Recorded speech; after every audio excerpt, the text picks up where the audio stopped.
સ્વાગત છે આપ સૌનું મારી ચેનલ પર। તો મિત્રો આ છે તમારું એકમ કસોટીનું ધોરણ 10 જુલાઈનો પ્રશ્ન બેંક, બરાબર ને? જે તમારી 25/7/2024ના રોજે લેવાવાની છે, બરાબર ને?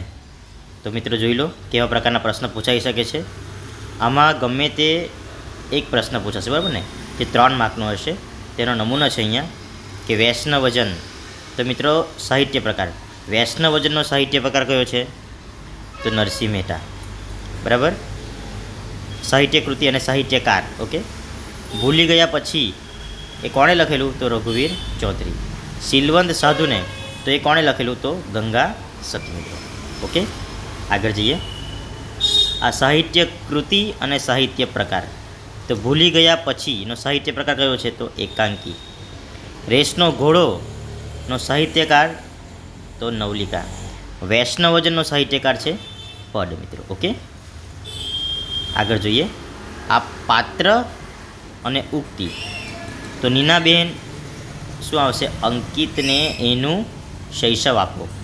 વિનુ કાકા, હા બેટા ચાલ, બહુ મોડું થઈ ગયું। વિરાટ બાબુ શું કહે છે?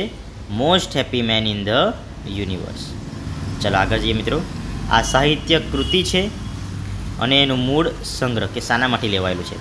રેસનો ઘોડો, તો કોઈ વાર થાય કે। ભૂલી ગયા પછી એ ત્રીજો પુરુષ। શીલવંત સાધુને એટલે ગંગા સતીની ભજન ગંગા। તો મિત્રો આ તમને બોર્ડ એક્ઝામમાં પણ ખૂબ અગત્યનું છે, તે સમય પણ આ વિડીયો જોઈ લેજો, ઓકે। આગળ વધીએ આપણે। આપણા જવાબ આપેલા જ છે। ખાલી જગ્યા, ગંગા સતીએ ખાલી જગ્યાને નજર સમક્ષ રાખીને ભજનો રચ્યા છે, તો કોને? તો પાનબાઈ, બરાબર। બીજું, શિક્ષણ વિદ્યાર્થીને ખાલી જગ્યા માણસ બનાવે છે, તો કેવા? ઉમદા માણસ બનાવે છે। ગાંધીજીને નરસિંહ મહેતાનું કયું? તો વૈષ્ણવજન પદ અતિ પ્રિય હતું। નરસિંહ મહેતાના પ્રભાતિયા તો ઝૂલણા છંદમાં લખાયેલા છે। અંકિતની પટનું નામ, મિત્રો, તમારે મને કમેન્ટ બોક્સમાં લખવાનું છે, ટુંડા, નંદા કે ચંદા, બરાબર। શીલવંત એટલે શું આવશે મિત્રો? ચરિત્રશીલ। ભૂલી ગયા પછી પાઠ ખાલી જગ્યા કૃતિમાં લેવાયેલ છે, તો ત્રીજો પુરુષ। ગરોળીથી ડરનાર મનીષા હવે ખાલી જગ્યાથી લડી શકે છે, તો શું? વાઘથી પણ લડી શકે છે, બરાબર ને? ખાલી જગ્યાને જોઈને મનીષા ભાષણ કરતા અટકી ગઈ, તો એના પપ્પા વિરાટ બાબુને જોઈને। ખાલી જગ્યા ફેલ થવાથી, તો મિત્રો આપણને ખબર જ છે કે હૃદય ફેલ થવાથી જ મૃત્યુ થાય। કિડની અને ફેફસા તો બદલી પણ શકાય છે, ઓકે। તો આ પ્રકારના ટૂંકા પ્રશ્ન છે। કોઈ પણ પ્રકારનું નુકસાન કરો તો તમારા ઘરમાં તમને સૌથી વધુ કોણ ટોકે છે? મમ્મી અથવા પપ્પા? પર તમારે જે પાઠમાં આપેલું તે લખવાનું છે। તમારો મિત્ર પરીક્ષામાં ઉત્તીર્ણ થયો તો તમે ભેટમાં શું આપશો? બરાબર। બીજું, શિક્ષણનો પાયાનો સિદ્ધાંત કયો છે?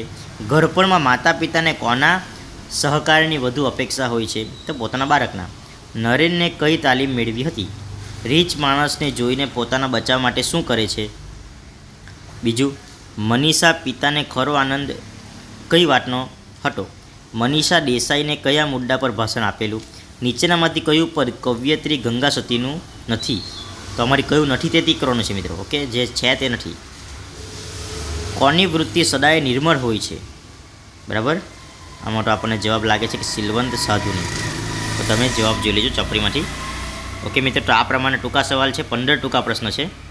તો 15 ટૂંકા પ્રશ્નમાંથી તમારે ગમે તે 4 પરીક્ષામાં પૂછાશે આ એકમ કસોટીમાં, તો ગમે તે 4 લખવાનું છે તમારે, બરાબર। વિભાગ બીમાં આમાં ગમે તે 2 પૂછાશે અને એક પ્રશ્નના 2 માર્ક્સ રહેશે।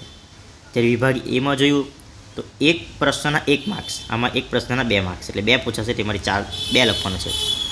વિધાની વિનાધિકારી નરેનને રીચ વિશે શી માહિતી આપી?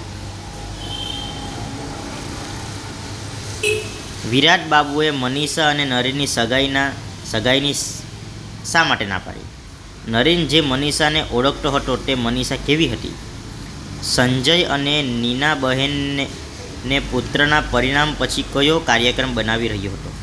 અંકિતે પરિવારની જવાબદારી સી રીતે નિભાવી? બેટા ચાલ, બહુ મોડું થયું।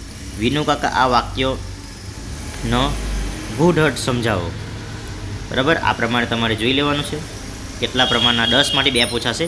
હવે ગમે તે એક, મિત્રો, આમાં જે પ્રશ્નો છે આ પાંચમાંથી ગમે તે એક પૂછાશે.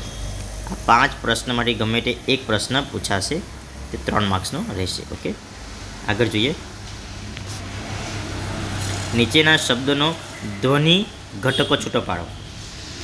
આ ધ્વનિ ઘટકો: સૂર્ય, અસ્ત, બરાબર ને? સૂર્ય વત્તા અસ્ત. પ્રફુલ્લ અને લલિત, પ્રફુલ્લિત, નિવાર્ય, બરાબર?